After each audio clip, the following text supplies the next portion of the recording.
आप मुझसे बच के दिखा।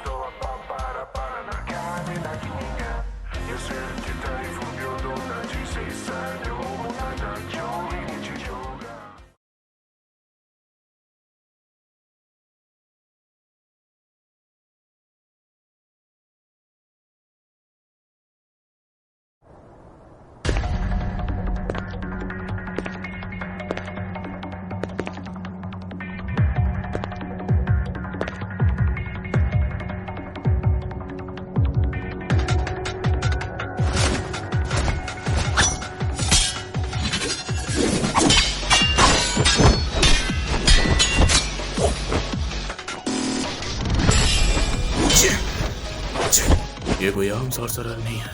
मुझे कैसे भी करके उसका खेल खत्म करना होगा। इतनी जल्दबाजी अच्छी नहीं होती।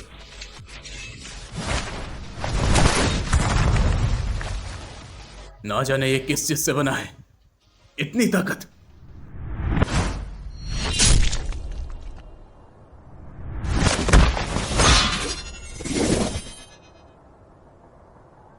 अब ये कुछ नया था, इसमें कुछ तो बात है। लगता है मुझे सीरियस होना होगा। असली दिक्कत तो अब शुरू होगी। इतने घाव के साथ मैं ज्यादा देर तक टिक नहीं पाऊंगा। पर अच्छी बात यह है कि उसके हथियार अब किसी काम के नहीं है।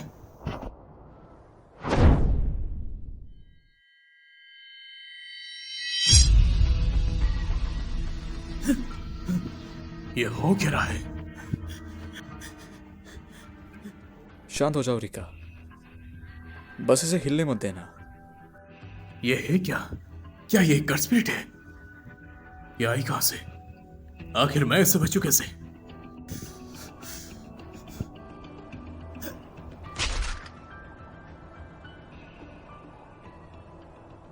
तो खेल खत्म।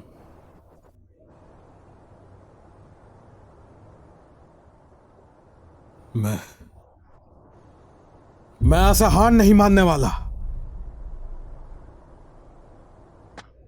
चाहे तू जितनी ही कोशिश क्यों ना कर ले, आखिर में मरेगा तो तू मेरे हाथों ही।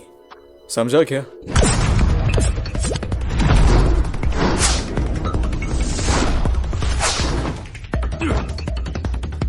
Flowing red scale. तो तू अपनी सारी एनर्जी को एक मसल में फोकस कर रहा है ताकि अपने विजुअल पावर्स को बढ़ा सके। टेक्निक तो काफी अच्छी है, पर मेरे सामने किसी काम नहीं आने वाली। इसलिए मैं हमेशा एक कदम आगे रहता हूं।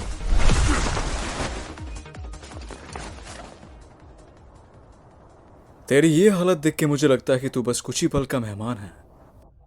इसलिए तो मैं तुझे इस चाकू से मारूंगा।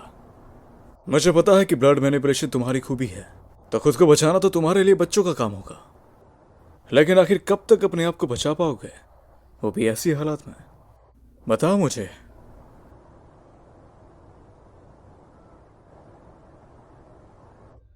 सच बताओ तो एक सोर्सर को हथियार के साथ घूमते हुए देखना बड़े ही शर्म की बात है। क्या मेरी एक छोटी सी मदद करोगे? किसी को इसके बारे में बताना मत। वो क्या है कि जो भी हथियार का इस्तेमाल करता है उसे लोग कमजोर समझते हैं, और जहां तक मैं जानता हूं यहां पर वैसे सोर्सर्स की कोई कमी नहीं है। और मेरे खुद के भाई भी उनमें से एक है, और फिर भी लोग कायरों की तरह तुझी को नीचा दिखाते हैं। तो तुम्हें अपने भाइयों से दिक्कत है? हाँ, वैसा ही कुछ। मुझे वैसे कमजोर भाइयों की कोई भी जरूरत नहीं है। हाँ, उन्हें तो डूब के मर जाना चाहिए। पर शायद उन्हीं की वजह से आज तुम यहाँ हो। क्या क्या मतलब है तुम्हारा? आखिर ये कौन सी बकवास है? हाँ, तुम्हारा दिमाग तो ठीक है ना? चाहे वो ताकतवर या कमजोर ही क्यों ना हो, बड़े भाइयों का काम होता है अपने छोटे भाइयों को राह दिखाना। अगर एक बड़ा भाई गलत रास्ता चुनता है तो वो अपने छोटे भाइयों को वही गलती करने से रोक भी सकता है। पर अगर सही रास्ता चुना तो मेरे छोटे भाई मेरे कदमों पे चल सकते हैं, चाहे किसी भी कारण से तुम उनसे ताकतवर क्यों ना हो। तो मैं जानना था ना मैं इतना ताकतवर क्यों हूं, क्योंकि मेरे पास कोई था नहीं जो मेरी मदद कर सके। इसलिए मुझे काफी मुश्किलों का सामना अकेले करना पड़ा था। पर चाहे जो भी हो, मैं अपने भाई को बचाऊंगा और इसीलिए मैं ताकतवर हूं।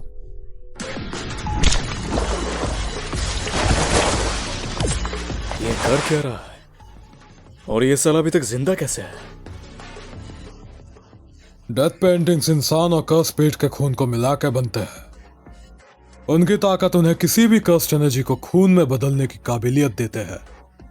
तो जब तक उनके पास कर्स्ट एनर्जी है, उन्हें खून की कमी नहीं होगी।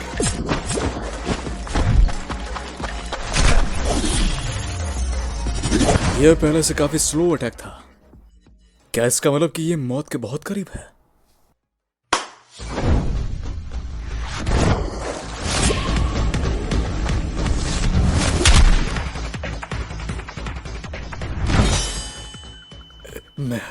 मैं हिल नहीं पा रहा।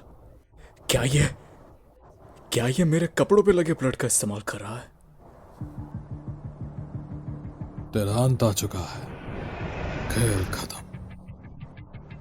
मेरी कर्स टेक्निक मुझे किसी भी मूवमेंट को देखने में मदद करती है और इसीलिए ये मुझे लंबे समय तक पकड़ के रख नहीं पाएगा।